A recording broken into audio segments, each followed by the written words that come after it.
Hi there. My name is Faith Haley. I am so happy that you could join us. I own a company called A Brilliant Foundation, and I'm a neuroeducational consultant. We're not considered medical, but we do fall into the educational category. I'm asked that all the time, so I thought I'd let you know. First and foremost, I always want to bring people hope that things can be better. You'll never have a perfect child because there are no perfect people. But life can be very different than it is right now. I can promise you that because you can change your child's future by changing their brain. How, you might ask? You just have to work daily on a prescribed program, just like you would do on a daily workout to change your body. I know that as a young mother, I certainly didn't have the answers I was looking for trying to help my child. For those of you who don't know my story, my interest was first piqued way back in the early 90s when I was looking for help for my son. I had no idea that I could change his future by changing his brain. He couldn't read, although he was just months from his 14th birthday. He had a lot of other issues as well. For instance, he couldn't string more than three words together when trying to explain something. He couldn't walk through a room without tripping over his own feet. He perseverated on words, which we fondly call the word of the day. He couldn't write either, although I did teach him printing in cursive, which had to have seemed like hieroglyphics to him. He was also extremely hyper and had been labeled ADHD since, let's see, I think he was about 3 years old. Yes. However, he did excel in math and he could build just about anything out of wood. He was very intelligent, but he did struggle. All those years of schooling consisted of me reading everything to him, his science, English, literature, everything. I thought I tried every program out there at the time, and we sought out many experts in speech and reading. But the day came when someone suggested that he needed some brain work. I didn't think there was anything wrong with his brain, but boy, was I wrong. Thus began my journey with something called neurodevelopment. I had him evaluated by a neurodevelopmentalist. They gave us a program that we worked on daily at home, and although we didn't understand why we were doing all these things, we diligently worked on the program every day and suddenly began seeing magnificent changes. The first thing that happened was when he appeared at breakfast 6 weeks after starting the brain exercises, and he was talking in full sentences. What a breakthrough. Then he went on to begin remembering the words I was teaching him, because before it was he knew something one day, but not the next. Suddenly he was reading words, then sentences, then paragraphs, then pages. It was so exciting. The perseveration stopped, the clumsiness disappeared, and he began writing first words, then sentences, then paragraphs, all in cursive. I don't know whether we cried more often after these changes or before, but those were all tears of happiness. He went from me wondering if he would ever have a successful future to being a very big success in life. Changing his brain definitely changed his life, but it certainly changed mine too. I was no longer interested in pursuing anything I had previously. I wanted to know everything there was about the brain. I'm still learning, of course, and like Mark Twain once said, I've never let my schooling interfere with my education. You can't go to school to learn neurodevelopment, so I trained under ICANN, the International Christian Association of Neurodevelopmentalists. Try saying that 3 times. After spending many years in training and working for another neurodevelopmental company, I started my own in 2008 called A Brilliant Foundation. Now, nothing is more important than the foundation of anything that you're building. The building you're in right now is no better than the foundation that it sits on. The most important part of your home, your company, your relationships with others is the foundation. And the most important part of your brain or your child's brain is their developmental foundation. Now, I want to tell you a story. I used to live in a house with a bad foundation, and no, that is not a picture of it. I couldn't find a picture of it, but I thought this one was awfully cute. It set up on pier and beam and it leaned to the east. We didn't want to repair it because we wanted to move it to another location, which we eventually did. And we built a new house on that site. But to live in that house was interesting, to say the least. The walls had sheetrock cracks. The doors and windows and cabinet doors didn't work the way they should have. It had a long list of symptoms because of its poor foundation, which brings me to the topic of your children. Your children may have a poor developmental foundation.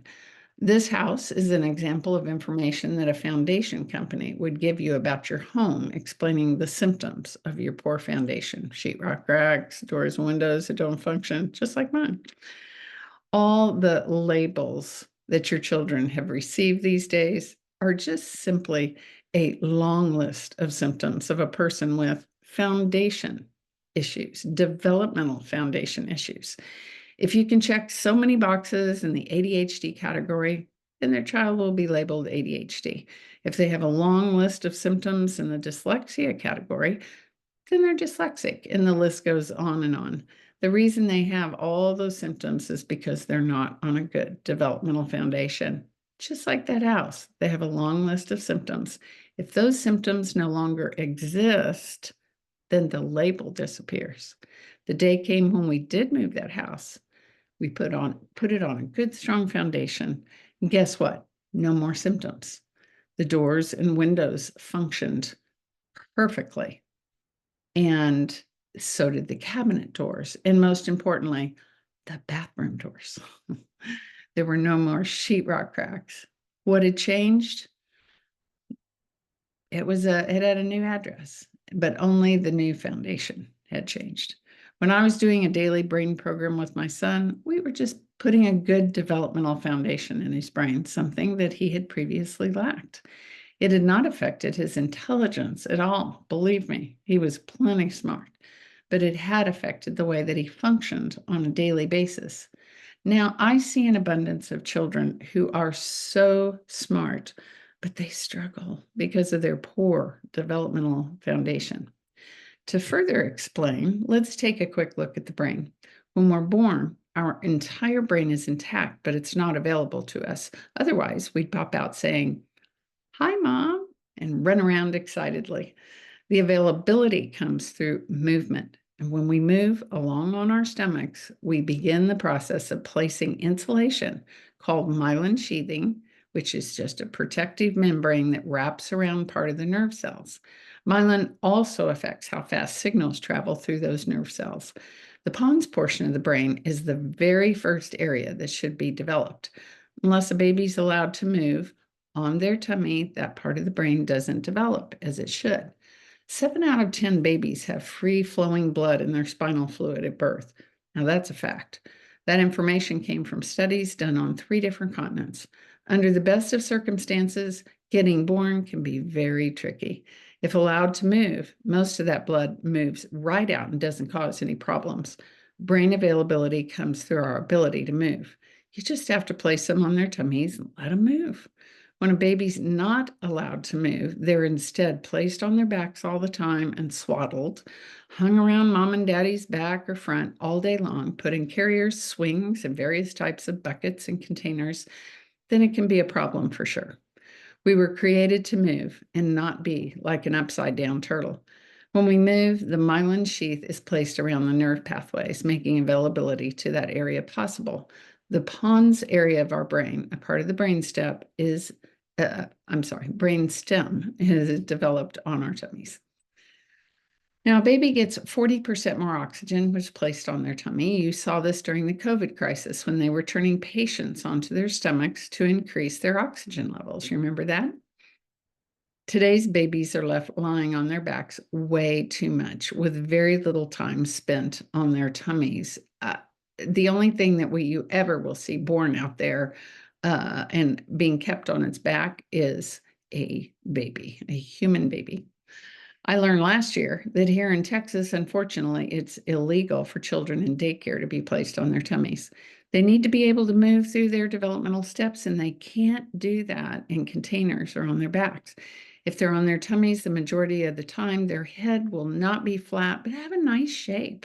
When babies are on their backs too much, These eustachian tubes move back, allowing liquids to flow into the ears, causing ear infections, then requiring tubes, then speech therapy, and causes abundance of issues. There's so much more I could say about that, and I do plan to do a little webinar on that one. Another benefit, when a baby or anyone is on their stomach, they're automatically stimulating the vagus nerve.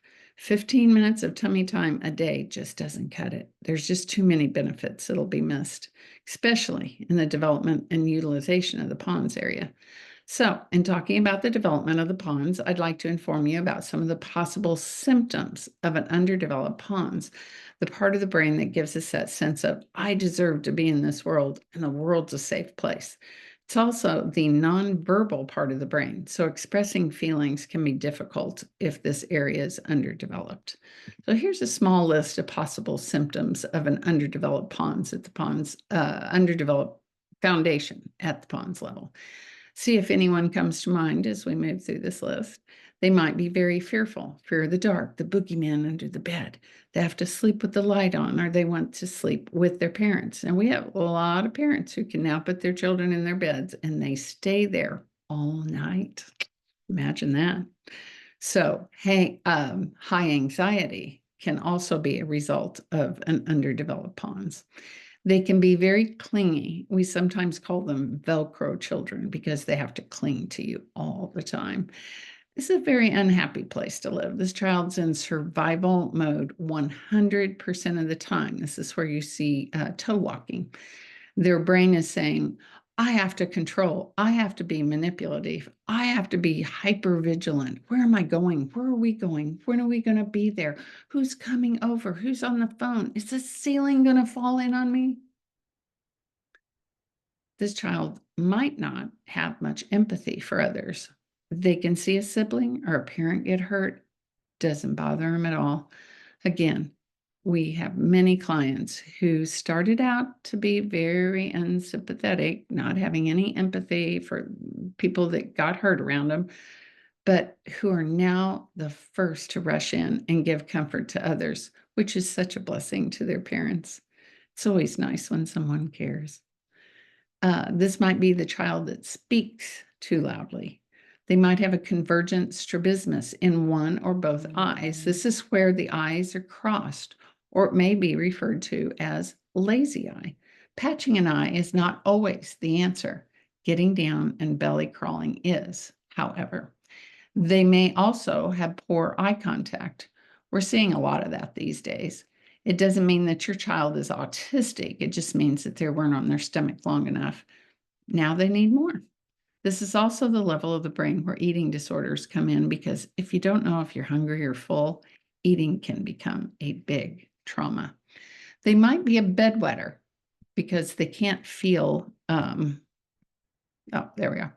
They might be a bedwetter because they can't feel pain enough to wake them up or feel the pressure on their bladder. Here, we see very good results. We can many times convince a teenage boy who is still wetting the bed that we know what we're doing when he has those dry nights, night after night. Then they don't put up so much of a fight when working on their program because they've already seen good results. They might not feel heat, cold, hunger, or pain appropriately. They're those kids you see walking around in hoodies when it's 100 degrees or shorts in a t-shirt when it's below freezing. Some kiddos can break a bone and the parents feel terrible about it because they don't find out for weeks after the fact. In fact, I've had parents bring a child to me when they discovered that their child has such a high pain tolerance that he didn't know he'd broken his arm or his leg. These kiddos later on can be your adrenaline junkies, full of tattoos and piercings because they don't really feel much at all. When looking at body structure, this level of development helps form the arch in our foot. It's also where flat-footedness comes in, brings our feet out so that we're not walking pigeon-toed. A strong pons also helps to form our cervical curve so we can stand up straight. It also works on proximal joints, shoulders, and hips. I had a client many years ago whose back straightened completely, where before she also walked on the inside of her ankle bones. Those legs and ankles straightened, and she could run and play with her peers as if nothing had ever been wrong. Now, that didn't happen overnight. It took 2 years of working 5 days a week, but it did happen. We get to see some pretty amazing things. Now, kids who work at this level love to create chaos. They love to stir everybody up, get everybody going, then sit back and say, that's better. It's just more input for them.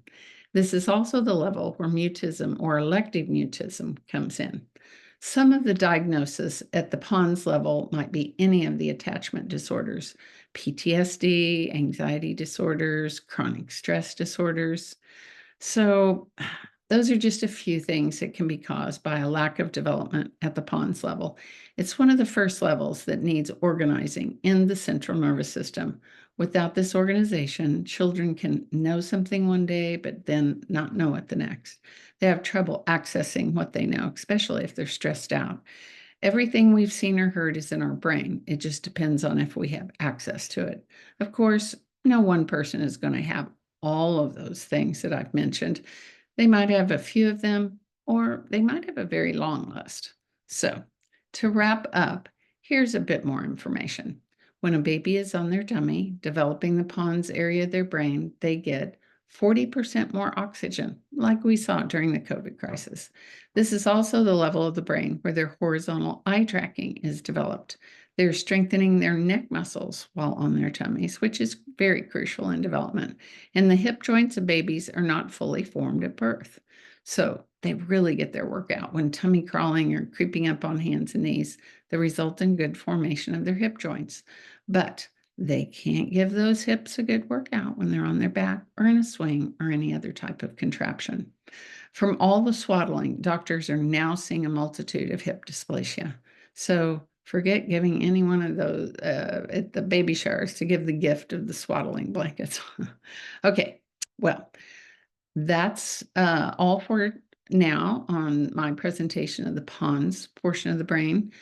But before I leave you, I just want you to I want to let you know that if any of those symptoms are something that you're seeing in your child, please be at peace in knowing that it can change. If you would work daily on a brain program 5 days a week in doing certain movements, you can actually change your child's brain and thus change their life. That's where the hope lies. There's so much I want to tell you, so be sure and join us in any of our presentations for more information. If you'd like to contact me about seeing your child, just use my website, abrilliantfoundation.com, and fill out the contact form, and I'll get with you as soon as possible. Thank you.